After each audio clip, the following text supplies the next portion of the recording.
começou o ST, eu acho que eu sou um dos responsáveis por essa besteira, que foi com pneus. Acontecia a mesma coisa. Os distribuidores maiores de pneus, de Pascoal, de navios grandes, concorriam com quem não pagava imposto. Então, o que eles fizeram? Antecipa o imposto. Eu estou imaginando que no seu caso, como você tem uma folha de pagamento, é algo muito relevante em relação ao faturamento, quem não pagava, quem de uma forma ou de outra assumia, ou quem tinha um monte de gente informalizada tal, conseguia ter uma condição de competitividade maior. Agora, a minha questão é a seguinte: quem conseguia fazer isso, tinha uma folha de pagamento grande ou nem tinha a folha de pagamento?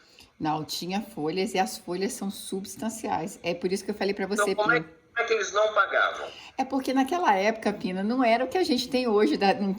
Nós não tínhamos os Zés todos. Controle, não. Então, o pessoal deles era formalizado, Formalizado. porém eles não recolhiam, de uma forma ou de outra eles não recolhiam.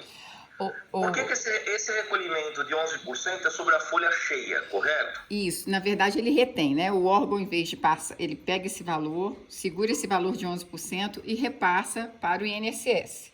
É assim que funciona, ele retém na fonte. É um sistema de retenção na fonte. O contratante retém na fonte. Isso, retém na fonte. Então, o que acontece com relação a isso? Não era informalidade, Pina, era simplesmente porque não tinha rastro. Normalmente, antigamente, a Secretaria da Receita demorava 6 meses, anos às vezes, para descobrir que você não recolhia, porque ele recolhia um mês, não recolhia o outro. Então, não tinha esse rastro. Hoje, isso não é possível, tá? Com tudo que a gente tem hoje, isso não é possível. Não tem jeito de se fazer isso, tá? Não tem. Então, assim, só que a gente está com essa medida de lá de 2001, numa época que não era possível. E, como eu te falei, a gente não se opõe a se manter isso depois da crise. A gente só queria que, nesse momento da crise, a gente tivesse uma situação especial para ter um pouco mais de capital de giro. Porque dessa retenção dos 11%, nós vamos gastar ali 8% a 9% para recolher o INSS, que é o nosso, da empresa, certo? E fica vai sobrar 2 a 3. Vai ficar 2 ou 3 de capital de giro. Só que aí você vai pegar as folhas de pagamento, Pina, como eu te falei, são 4, o pequeno é 500. Então, assim, eu tenho folhas de pagamento de 300 milhões, 300 milhões, 30 milhões, 20. Perfeito. Eu quero mais algumas informações. Essa folha de pagamento, em média, eu tenho um número na cabeça, mas eu não sei se é verdade, já me falaram. Falaram que ela chega a 60% do total do faturamento. É algo próximo disso? Maior. Para nós, da área de AC e conservação, ela chega a 89%, a 91%, dependendo do material. É o setor que a folha de pagamento é o mais pesado. Eu acho que tem... sobre a folha de pagamento nossa em relação ao recolhimento, ao que representa para nós como um todo do faturamento da empresa, é de 89 a 91. Inclusive, tem vários estudos... Seria um monstro. Não, já era um monstro. Agora, nós temos vários estudos ali do professor Pastore, que vocês sabem lá, você de São Paulo sabe que ele estuda isso como ninguém. Meu amicíssimo. Pois é, ele tem vários estudos pra gente, nós vamos de 89 a 91, depende se a gente coloca ou não material, sabe? Então, se tem material, a gente reduz, se não tem material, sobe. Né? Então a nossa folha é muito representativa, por isso que eu tô te falando que qualquer 1 ou 2% que a gente consegue liberar disso para capital de giro, para nós é de uma representatividade enorme. E eu não estou pedindo, não é nosso pedido, diferimento, isenção da 8.212. Jamais pensaríamos nisso. Vocês fazem ajuste disso? Hã? Quando vocês fazem ajuste disso? Só no 13º? Só no 13º. Normalmente só no 13º. Tem alguma outra forma de fazer ajuste que está na instrução normativa ou não? Não, normalmente não. É de uma folha para outra e a gente não tem. A gente só vai acumulando. Tá, mas no 13º, em tese, vocês conseguem? Consigo e às vezes ainda fico com crédito. Dependendo... Ainda sobra porque são 12 meses, exatamente. A depender do que for, 12 vezes alguma coisa dá mais que 100% do que você tem que recolher. Exatamente. E aí, pro outro ano, você mantém esse crédito, pelo menos em tese, poderia continuar recebendo esse crédito? Em tese, poderia fazer isso. Outra pergunta, hoje com os controles, você acha que é necessário voltar a isso? Ou, por exemplo, eu poderia já ter uma regra padrão, em vez de ser só até 31 de dezembro, agora vai ser padrão o recolhimento normal? Fábio, eu vou voltar para sabe aquela sua história do ST? A gente errou na dose. Quer dizer, naquele momento a dose era correta, porque não tinha controle. Sim, Hoje isso é totalmente desnecessário, gente, porque a hora que eu junto perfeito. os meus dados trabalhistas com os meus dados tributários, a Secretaria da Receita Unida cruza tudo, ela tem no outro dia quem Não, não perfeito. detectou. Eu quero fazer dois pleitos, então. O primeiro é retornar à situação da 8212 e o recolhimento normal. Por quê? Porque se vocês vão gerando crédito, é mais um daqueles setores que tem crédito, fica discutindo crédito na Receita, etc. E o ideal não era gerar crédito, era não ter que ficar discutindo nada, também para a Receita. Você retira esse tipo de questionamento em cima da Receita, que deve ser um saco. O segundo pleito pelo menos até 31 de dezembro desse ano, que é onde está decretado o estado de calamidade. O terceiro pleito seria com a conta vinculada. Ok, então eu vou fazer dois pleitos com base no 11% de retenção. Joia, e aí, Pina, você viu que quando eu mando o pedido para você e mandei para a Laila também, eu já digo para você aonde onde que precisa suspender ou alterar. Até o artigo eu já coloquei lá para vocês, para ficar mais claro, porque só é um artigo que trata disso lá na instrução, tá? Então eu já dei para vocês o norte, porque como eu sei que eu estou trabalhando em todos os outros, vários grupos, você sabe disso, né? Estou com o pessoal do comércio, da indústria, porque eu advogo para vários setores. Então, assim, eu sei que se a gente não manda direcionado, fica muito difícil os pleitos aí, eles acabam se perdendo, né? Então, eu acho que esse do INSS é isso. É um artigo específico, é o 112, lá da Instrução Normativa da Receita Federal do Brasil, da 971 de 2009. Eu já passei tanto no WhatsApp da Laila quanto no seu, né? Eu tô com isso aqui. Miriam. Oi, querida. Ela passou para mim por e-mail, também por WhatsApp, tá tudo registrado aqui. Eu queria só te fazer uma pergunta. Provavelmente vocês já devem ter conversado isso com a Receita, não? Não, na verdade Vocês já não, chegaram porque a abordar isso, não? lembra como eu te falei, isso foi um pleito nosso de muitos anos, né? Muitos anos. E até esse momento ninguém se sufocava. Tinha um ou outro setor que reclamava, porque como tem várias prestações de serviço, tem o pessoal, por exemplo, de telemarketing. O pessoal de telemarketing chegou a brigar na justiça. Eu acho que eles têm até um liminar, tá, Laila? Mas mas não é o meu, né?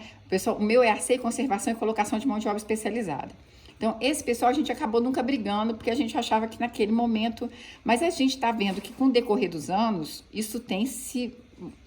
com grande dificuldade. Não foi feito esse pleito, não tem esse pleito de suspensão, tá, Laila? Não foi feito, a gente está, no primeiro momento nós estamos trazendo para vocês aqui agora, tá? Você tem fácil aí, Lilian, Laila, desculpa, o pleito dela por WhatsApp? Esse específico? Eu tenho no meu e-mail. Mas eu tô fazendo a vídeo no meu celular. Você quer que eu te mande? Não, mas depois você passa. Mas eu replico para vocês de novo. Vou falar com o Sandro. Que agora de manhã, gente, as crianças estão em aula online. Então, meu computador, ele é utilizado até às 10. Aí eu tento sempre começar o meu trabalho no computador às 10. Eu tô no celular. Não brinca não, Laira. Eu tenho duas. As duas estão todas aqui perdidas nos computadores também. Tá difícil. Mas olha... mas de qualquer forma eu replico para vocês e eu posso até fazer mais fácil, colocando assim, olha, precisa alterar esse artigo, vamos manter recolhendo conforme 8.212, eu posso até fazer uma alteração e mandar de novo printar para vocês no WhatsApp, para ficar mais claro. Tá super claro, o texto que você mandou ficou super claro, eu tô com ele impresso aqui, então eu tô vendo exatamente o que você mandou aqui. Mas eu achei que tá super claro. Eu passo pro Fábio, assim que a gente terminar aqui, eu já passo esse texto. Vamos pro segundo tema, que eu vou ter uma outra reunião, Lilian. Tá. Mas vamos pro segundo tema, porque aí a hora que ela me passar, eu já passo pro Sandro. O Sandro já me respondeu uma coisa hoje de manhã, que é com relação à troca de prejuízo em CNPJ. Não pode. Não pode, mas eles estão analisando. Eu posso quase apostar que vai ser não a resposta. Porque nesse caso tem um problema enorme de verdade, que é a fraude. Ninguém vai ter prejuízo. Você conta vários CNPJs e... Mas você sabe, Pina, que contabilmente... Não, e do ponto de vista tributário, se você fizer isso através de grupo econômico fechado, você consegue fazer, tá? Então também tem uma outra situação aí, mas um outro dia eu converso isso com você. Não é essa impossibilidade total, não. Tanto que eu tenho esse pleito de várias entidades e eu não tenho... Em grupo econômico fechado você consegue, mas não é fácil. Mas você consegue. E tanto que eu não tenho impulsionado isso muito em vocês. Eu falei, gente, vamos escolher nossas batalhas, as coisas que são mais difíceis, tá? Que aí, Lilian, o grupo tem que ser fechado e os proprietários têm que ter as proporções exatas. Quando você tem um CNPJ onde eu tenho 50%, a Lara tem 40%, outro tem 10%, um outro CNPJ onde eu tenho 80%, ou tem um outro sócio, essas coisas começam a complicar muito. Aí não permitem. Mas como eu te falei, vamos escolher as batalhas. Eu vou explicar essa da conta vinculada. Essa, Pina, a gente já fez esse pedido lá em relação ao que é o secretário hoje do antigo MIDIC. Tá? Agora me faltou. Mas é o seguinte, o que acontece com a conta vinculada? A conta vinculada também é um normativo, não tem previsão na lei. Tem previsão na lei de terceirização, mas só para trabalhar para contrato privado e aqueles que quiserem, que eles não fazem, porque a trabalheira é enorme. Inclusive, eu tenho parecer do TCU dizendo que a conta vinculada para o poder público é criar um trabalho sem sentido para o funcionário público. É um parecer enorme do TCU. Depois, se quiser aprofundar nisso, eu posso até passar para vocês, mas eu tenho um parecer. Eu até fiz um encarte disso para o Brasil todo, a gente conseguiu segurar em vários lugares, mas o federal tem a instrução normativa número 5. O que acontece? A empresa apresenta uma planilha, e essa planilha tem as projeções. Projeções de férias, 13º, né? E o FGTS. O que acontece com essas projeções? Elas sempre foram pagas para as empresas, e as empresas, nos seus devidos momentos, quando fosse férias, pagava, quando fosse 13º, pagava. E o que aconteceu com a instrução normativa? Ela veio e começou a reter essas parcelas. Então, quem retém? O próprio tomador do serviço. E esse problema é todo com a União, tá, Pino? Todo com a União. O resto não retém, só a União. Então, assim, aí ela vai e retém essas parcelas, né? E isso era para poder ver se não causava problema na justiça, e os problemas continuaram do mesmo jeito. Mesmo com as retenções, continuam... Por quê? Não entendi a lógica. Pois é, porque que ele faz? Ele retém e diz o seguinte, quando você for ter o evento, por exemplo, quando eu for dar férias para o meu empregado... Já está lá o dinheiro. Aí eu falo com você, administrador público, agora imagina a confusão para o administrador público. Falo para você avisar o banco, para o banco deixar eu movimentar aquela conta para pagar aquele empregado. Aí, por exemplo, eu tenho uma férias no mês só, eu tenho que mexer a máquina pública inteira para fazer isso. Você entendeu? Eu entendi, mas escuta, por que isso foi feito? Isso que eu estou te falando, foi criado justamente para ver se você diminuía esse problema da empresa receber o dinheiro e não pagar os empregados, certo?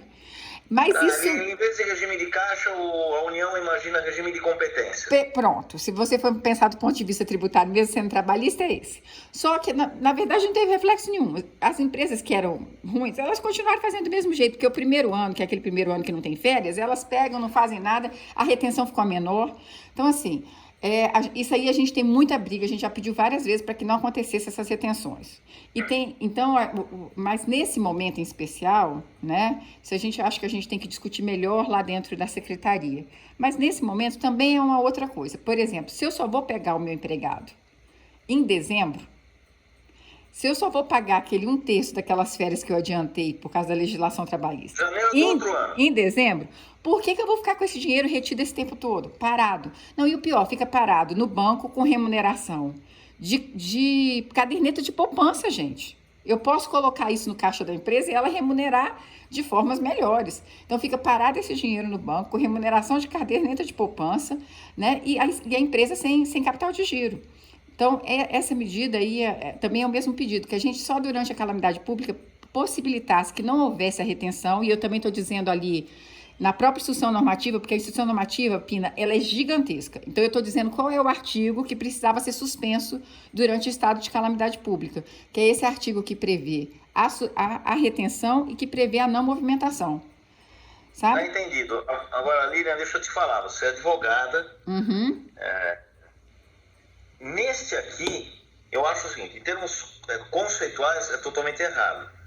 Porque você está segurando o capital de giro. Em qualquer aspecto que você olhar, o ST tem os mesmos erros.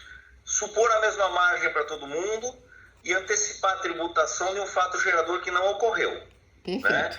Então você está apropriando 1/3 de férias, etc. Só que o devido é só lá na frente. Exatamente. Só lá na frente. Nem o fato, quer dizer, nesse caso, não, alguns fatos geradores já ocorreram, que ele já tem direito a 1/3, etc, etc. Eu vejo um único sentido no fato de que, eventualmente, as empresas podiam quebrar e você não ter o dinheiro para honrar certas obrigações trabalhistas. Porém, por outro lado, olhando pelo lado da economia, se eu tirar o capital de giro das empresas, eu acelero um processo de deletério para dentro da empresa. Posso fazer com que ela exatamente quebre. O que eu não queria que acontecesse acaba ocorrendo. Então eu salvo uma parte das férias, eventualmente 13º, e acabo com o emprego do cara, né? Então a lógica ela é ruim, apesar de existir alguma lógica. Olha, eu estou garantindo que esse cara, só que eu estou aumentando o custo das empresas em capital de giro. Automaticamente eu estou aumentando o custo das empresas. Esse eu acho difícil a gente ganhar a batalha. Eu vou questionar, porque eu sei que eles vão já me responder isso. Mas eu estou garantindo um direito trabalhista aqui, para não haver problema lá na frente. Agora, isso acontece só com vocês? Não, acontece com todas as empresas que prestam serviços terceirizados para o governo. Então, somos nós, né, mão de obra especializada, ações e conservação, vigilância e o pessoal de TI, tá? O pessoal de TI também tem essa retenção. Só para o governo? E é só para o governo federal. E Pina, assim, não querendo, é claro, a gente sabe da dificuldade toda, o governo federal, ele não costuma atrasar os nossos pagamentos. São poucas as vezes que isso acontece. Às vezes, um setor ou outro, aconteceu uma distribuição de verba errada. O nosso problema de pagamento é com o Estado e município, porque tem município que a gente tem 6 meses sem receber, né? E o município não retém, você entendeu? O Estado não retém. Tem alguns estados que têm legislação, que você sabe que ele pode criar legislação própria, que tem essa retenção, mas são pouquíssimos. E o governo federal, a nossa taxa de inadimplência no governo federal é muito baixa, Pino, muito baixa. Então, assim, nem justificaria isso. Mas a justificativa não pode. Se a justificativa for a taxa de inadimplência do próprio governo que cobra isso, aí a loucura vai à enésima potência. A justificativa para mim fala o seguinte: eu vou pagar o cara e ele não vai reter depois. Então, eu já antecipo, eu me auto-retenho aqui. Agora, eu imagino também que há uma outra segurança, porque dificilmente, se você ficar devedor, você vai conseguir manter contratos com o governo. E o governo teria condições de te exigir o ajuste daquelas dívidas eventuais que você venha a ter com trabalhistas. Né? Tendo um contrato com você, não é difícil fazer essas exigências, né? Eu vou ver como é que eu converso com o Sandro. Pina, aqui, eu queria te dizer que hoje tem mecanismos já usados, tá? Que o governo, inclusive, tem essas previsões nos contratos hoje, que são feitos com a administração pública federal, que se o governo não receber, por exemplo, o FGTS recolhido do empregado naquele mês, ele pode suspender a fatura e fazer o pagamento direto. Nós temos essa previsão legal. Então, ele mesmo pode fazer o pagamento. Você entendeu? Então, assim, foram criados tantos mecanismos para garantir essa parte trabalhista que eles se exacerbaram. Porque o governo... Você tem um mecanismo original, né, Lilian, que é a apropriação indébita, para começar em qualquer um dos casos. Privado, público, em qualquer um dos casos. Você já está incorrendo em algum crime. Né? Se você não recolhe e o dinheiro está no seu caixa. Não, exatamente. Por isso que, assim, o problema só, né, que assim, a grande maioria são de empresas sérias, senão o mercado não estaria do tamanho que eu estou falando para vocês, né? Não, entendi, mas a gente paga pelas que não são. Você está nesse aspecto, você pega uma senha, entra na fila e vai lá para trás. Porque muitos ajustes foram feitos com base na exceção. Se não era exceção, pior ainda, né? Nos não pagadores, foi exatamente o caso do ST. Como eu não consigo controlar bar, restaurante, como eu não consigo controlar a pequena empresa que vende pneu, como eu não consigo controlar... Então, eu antecipo toda a tributação, vai lá para a Ambev e cobra na torneirinha, vai lá para não sei onde, você antecipa toda a tributação e o cara já entra com estoque, com uma quantidade de tributos pagas sem ter o fato gerador. Isso é um absurdo em si. E você também imagina que todo mundo tem a mesma margem, né? Para você fazer um ST, você imagina uma margem no mercado inteiro. Eu falei, exatamente, o cara que vende uma Coca-Cola no Capão Redondo provavelmente tem exatamente a mesma margem do cara que vende no Maxud Plaza na Paulista. Deve ser exatamente a mesma margem. Então, fica muito complexo você imaginar que o preço é o mesmo, né? Não, os parâmetros são diferentes. E a gente tem muita dificuldade. Essa questão lá que trata das contas vinculadas, Pina, é uma discussão que a gente tem que abrir melhor lá com a Secretaria lá de Gestão, para a gente achar outros mecanismos, porque realmente esse mecanismo não funciona. Inclusive, a gente tem até dados disso, porque as empresas continuam quebrando, fica aquela confusão toda, o valor que está lá retido não é suficiente para pagar o empregado, você sabe que ainda tem isso, porque elas entram com a planilha muito baixinha, e aí aqueles 3% não representam os 3% do empregado. A gente tem uma série de situações. Essa IN é da Receita também? Não, essa é do antigo MIDIC, tá? Eu vejo que a Laira até usa. Tá com o Paulo Ebel? Não, Líria, no texto que você mandou aqui, vocês colocaram que é do Ministério do Planejamento. Não, desculpe, querida, mas Planejamento e Execução, MPOG, a MT é do MPOG. Desculpe o uso da sigla errada, é porque eu me lembrei do seu e-mail que é do MIDIC, mas é porque é do MPOG, tá? O meu e-mail é do MIDIC. É o MPOG que cuida de tudo. MPOG, com quem que tá isso aí lá? É na Secretaria Especial de Fazenda, lá com o Valderi. Valderi. Aí eu preciso ver quem é o contato que a gente tem lá. O Caio. Pode ser com o Caio. Uhum. O Caio tá direto com o Valderi, é mais fácil. Eu já ia passar isso para Receita, tá vendo? Não é Receita, por isso que eu queria explicar para vocês ontem. Tudo é Receita. Mas ontem, quando o secretário falou assim, mas essa questão da Receita, dos trabalhadores, eu falei, não, eu vou ter que explicar melhor para o Pina, porque não é Receita, é no Ministério do Planejamento, a Receita é só o outro. Por isso, quando ele falou isso, eu falei, lá vamos nós pedir para a Receita liberar, mas eu estava achando estranho a Receita falar com o trabalhador. Eu falei, será que não está no meio social, não está com a CPF, pelo menos? Não, por isso que a Receita tem a ver com isso. Por isso que eu estava lá naquele WhatsApp com você e com a Laira, desesperados ali para falar, olha, eu preciso explicar, porque não é Receita, são dois pleitos diferentes. Uma realmente para a Receita dos 11% e o outro é para o Ministério do Planejamento. Obrigada aí pela correção, Laira, porque realmente eu foi com o seu e-mail na cabeça do MIDIC. E a gente tinha muito trabalho no MIDIC, né? A gente tinha muito trabalho no MIDIC para o pessoal de prestação de serviço de comércio. Mas é no planejamento, né? Porque é ele que faz essas planilhas, eles que fazem os editais padrões e foram eles que criaram essas INs de regulamentação. Essa norma. Não, perfeito. Tá bom. Vamos fazer isso, Laira. Você me passa isso aí por WhatsApp? Eu te passo agora. Os dois textos. Um para Receita. Para o Caio, para a gente começar a trabalhar. E pedir para os dois, dá uma olhada, pelo menos para ter uma resposta rápida. Vamos tentar isso. Isso, ver se até a próxima reunião do comitê a gente consegue uma resposta, né? Porque vocês estão sendo cobrados, né? O secretário não está aliviando, né? Não veio nenhuma resposta. Não. Eu participei, não foi da de ontem não, mas eu participei, acho que semana passada. Ele falou, como assim? A gente não tem nenhuma alteração da semana passada para essa, como se fosse fácil alterar as coisas, né? É reunião semanal, isso não funciona.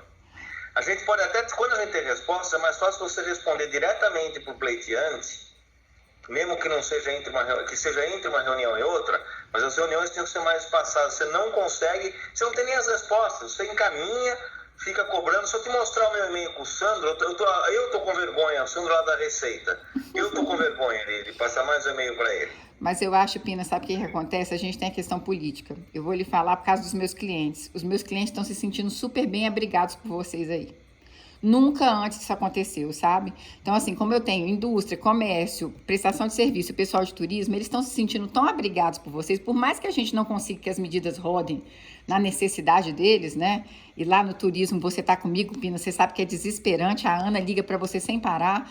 Então, assim, por mais que isso, mas eles estão se sentindo abrigados. Eu acho que do ponto de vista psicológico e até de política de governo, essas reuniões são salutares. A gente sabe que não tem jeito de rodar de uma semana para outra, né? Eu falo para eles, gente, vocês têm que pensar o quanto que a gente demora para conseguir alguma coisa dentro do Poder Executivo em período normal e em período legislativo. Nós estamos conseguindo em 2, 3 semanas, isso não existe. Não existe. Então, assim, tem que ter um pouco de paciência. Aproveitando o turismo aqui, apesar da Laila, pode ficar... Vocês têm que insistir, né, minha opinião, no Fungetur. É difícil, mas como o ministro tem alguma força, porque senão vocês vão entrar, no caso vocês aí, turismo agora, pega outro chapéu, põe turismo, vão disputar com todo mundo, com alguns problemas. Não há garantias. As garantias dos hotéis, o Carlos fala, não, a garantia do hotel, o hotel não tem garantia porque nem sempre o imóvel é dos caras, não é, às vezes são condomínios de proprietários. E já estão todos penhorados. Pina, já estão todos penhorados. Eu sou aqui de Brasília. Você sabe que aqui em Brasília só tem 2 hotéis com CND. Vocês acreditam nisso? 2 hotéis. Que é aquela rede lá do Brasil 21 e aquele Sim. Mercury. O resto nenhum tem CND. Eles não têm, tá tudo penhorado. Então, assim, o Fungetur é uma saída. O problema só é que eu preciso coordenar com o Marcelo e com o Daniel, que vocês devem conhecer o Daniel, que é o assessor Sim. dele, porque o Daniel me passa uma informação e a página do Fungetur não funciona. Eu falei, Daniel, eu preciso que você atualize a página do Fungetur, porque lá tá me dizendo que eu vou ter 1 milhão de capital de giro. Imagina eu falar para a pousada do Rio Quente que ele vai ter 1 milhão de capital de giro. Ele não paga nem a entrada dele com 1 milhão de capital de giro. E o Marcelo nos prometeu 30 milhões. Para quem for empresa de grande porte, você entendeu? Então, eu estou trabalhando lá com ele, eu sou muito próxima, tanto que fui eu que fiz as reuniões, naquele primeiro momento que a gente não, que estava entre presencial e não presencial. Por exemplo, nenhum dos líderes puderam vir para Brasília, só eu que fui. Então, eu fiz a reunião presencial com o Marcelo quando a gente começou a discutir isso. Então, os tripés do turismo e tudo isso. E nós estamos discutindo. Eu falo, ministro, mas você me mata, você me solta 30 milhões, eu entro na página do Fungetur, tá 1 milhão, eu preciso que você libere a página do Fungetur. E tem uma outra coisa... Pede pro ministro, ele atravessa o gramado, vai lá em direção, sobe lá no 3º andar e fala com o chefe. Exatamente. Porque se entrar